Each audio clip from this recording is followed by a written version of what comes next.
it's not so much that I drew a lot of inspiration from my own youth, because I'm putting these guys in situations that are very foreign to me, but I think I aim for these sort of age ranges because they're very formative years. They're very, I guess, intense sort of emotionally developmental sort of years where you're sort of figuring yourself out as well, and so that just adds an interesting extra element to the story, where they're not just they're not necessarily sure of themselves, and they're sort of figuring out themselves as they're going through these intense experiences. So that's kind of why I tend to shoot for that age range.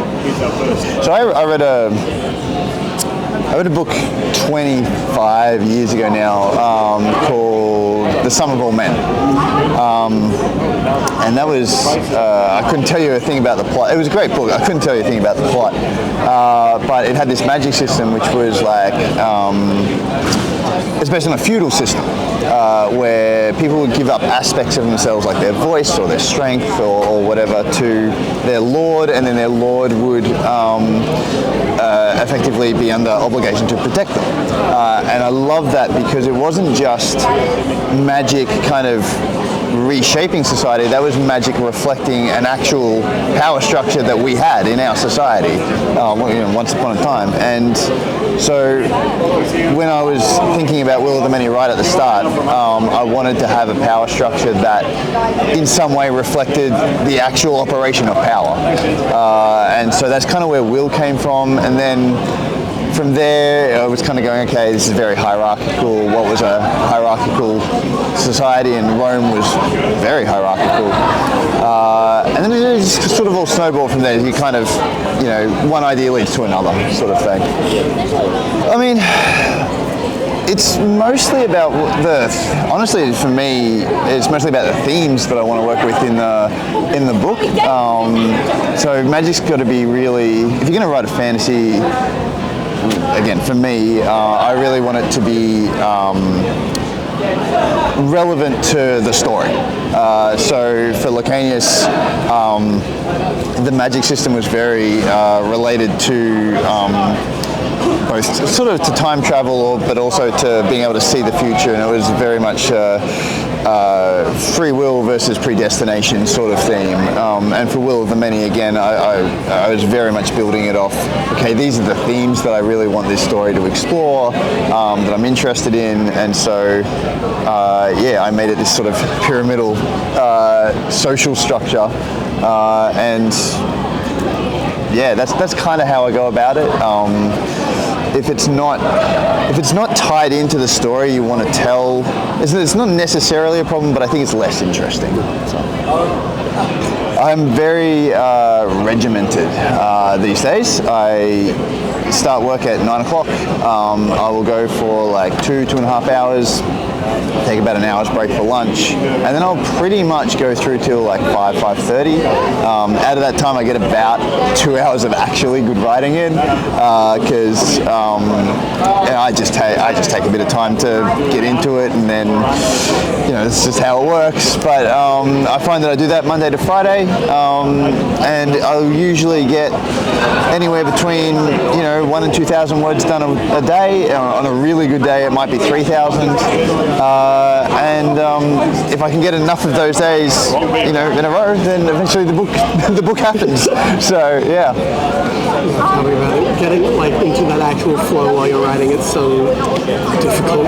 It is. It really is, and that's why I allow that amount of time, even though it's, like I said, it's really legitimately probably a couple of hours, but just getting into it and actually getting into sort of a flow of, okay, now I'm in the story. I don't do sort of 2-hour bursts here and there very well at all. If my day is something else to start with, I'll often just go, okay, now this is an admin day. I mean, yeah, depending on where they are. I mean, if you're still writing your book,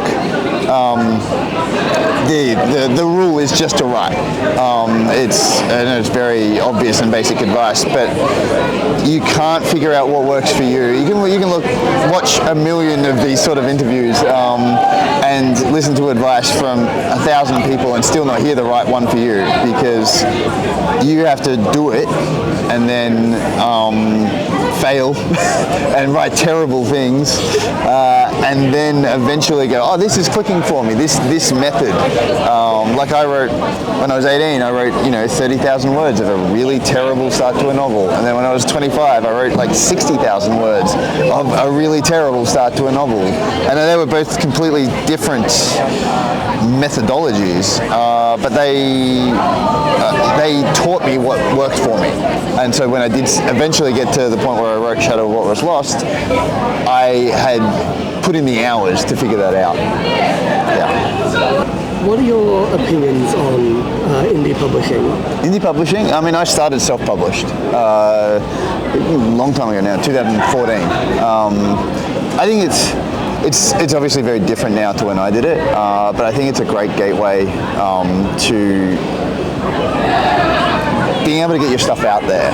I was very fortunate in that I didn't know marketing or anything like that, and my book happened to take off, and that got me the attention of an agent. But even if that hadn't happened, I would have been it felt really good just to be able to have my work out there. It's really hard to write a book. And to have completed that and just to have other people able to read it, I think is a really nice thing. But I mean, it goes from strength to strength, I think, indie publishing, because you're obviously getting you're getting a much better percentage of every book sold. And if you have the business acumen to do it, and you can, some people really enjoy, for example, going, I'm going to do my own covers, or I'm going to get somebody to do my covers, and I'm going to market all of this myself, and I know a few of those guys, and they love it, and that's what they want to do, and they love the freedom from having, an overseeing sort of editor and so on, and that makes perfect sense to me. But I actually love working in the system now. I was a bit iffy on it to start with, but I get along really, really well with my publisher and my editor, and so it really suits me. But I think you still get amazing books coming out of the indie space. So. Yeah, no, that's really interesting. And too, you started publishing in 2014. With the rise of technology and everything and publishing online, how do you think that's changed the landscape of indie publishing? Yeah, I mean, for about 5 or 6 years, people would ask me about self-publishing, and I'll be like, yeah, do it, it's great. These days, I'm a lot more hesitant just because I don't know the space as well. I think it's a lot harder if you're starting out now, because there's stuff like AI, which people are very rightly suspicious about. You don't want to. You don't want to pick up something that is written by AI, but also you have people who are just flooding the market with AI, and it just makes it so much harder to get noticed, I think. And so whether or not that space, hopefully there is some sort of resolution to that problem. But I mean, I think also just ebook has become a lot more accepted. Everybody, not everybody reads on Kindle, but it's not a weird thing anymore. So that's a great question. Look, I think it's actually going from strength to strength at the moment, because hardcovers are doing great, special editions are doing great. I do think the next few years will be really interesting on the electronic front, just because AI is making a mess of things. It can go in a couple of directions. It could go nonsense, Amazon do nothing about it, and it just becomes a cesspool and eventually just pushes out people.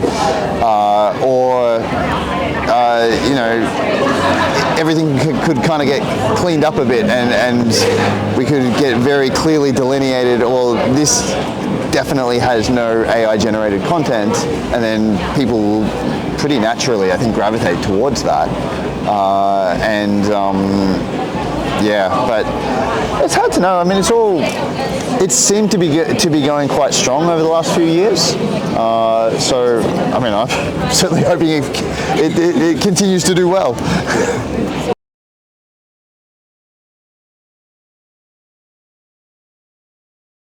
It was always the intent with the series. So my kind of very high concept thought of the series was I really wanted to explore splitting the main character. So you get to know the main character in the first book. You get a real baseline for who they are. And then get to explore them going kind of in different directions, basically. Sort of not quite a nature versus nurture sort of thing, but very much exploring the different paths that he could have taken or he could take. Funnily enough, like my first series, it kind of comes from an irritation of how I've seen other stories do it, where like for the first series, I hated inconsistent time travel, so that's why I wanted to do a consistent time travel story. And this one, like I do love sort of parallel world stories, but so often you'll have them, say, on a TV series, and you come in and they, you have the main character and they meet an evil version of themselves from a parallel world, and it's fine and it's fun, but there's no real clear like why. Like, there was something that happened in their childhood and now they're bad sort of thing, and you never get the perspective of going, well, here is where they diverged and here is the stories that logically you can follow along and you can understand why they've gone these different paths. So that was the inspiration. Speaking of strength of the field, if you had to pitch it to people watching this interview, how would you convince them to read this book and this series? Sure. I'm terrible at pitching my books. Strength of the Few especially is just difficult because as soon as you start talking about it, I had to do this in a panel earlier where I had to start talking about it. I was like, I guess anybody in here who hasn't read Will of the Many is going to get spoiled for Will of the Many. Look, I'm trying to do, I guess the only thing I'll say is I'm trying to do something in this series that I haven't seen.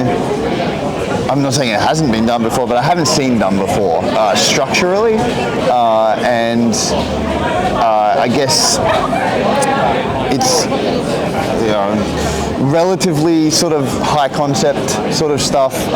If you're interested in, like, again, Licanius was time travel, and if you're sort of person who likes really consistent time travel, this doesn't have time travel, but it's in that same sort of ballpark conceptually. So obviously, if you prefer to read a finished series, the first series is better. But the newer series, again, more popular. I had 10 years more writing experience behind it, so it's probably better written. It's probably an easier read. So I tend to steer people towards the newer series if they don't have a preference about it being finished. But that's either way kind of works. I came in 2020, right before COVID, so that was an interesting one. Look, I really enjoyed it. I mean, it's an intense couple of weekends, but it's awesome. Just get to hang out with other really great authors, get to meet with fans. Like, it's always nice because it's a very solitary thing that you do when you're writing, and so being able to sort of chat to people who have read your books, and it's really lovely. So I really enjoy it. I don't tend to do a lot of them. It's usually sort of for launches or stuff like that, but I have been doing a few more of them more recently, particularly since Strength of the Few came out, because my newer series is a lot bigger than my older series, and so I guess the expectations are higher and all that sort of stuff. But I try and limit it as well, because you don't want to. you want to make sure that you're getting enough time to actually write, basically. So this has been great. These last couple of weekends have been wonderful, but now I'm basically setting aside like 3 or 4 months where I'm not going to do anything, any sort of promo stuff at all, and I'm just locking in and writing. So you go through sort of phases of it, I guess. No, thanks. That was fun.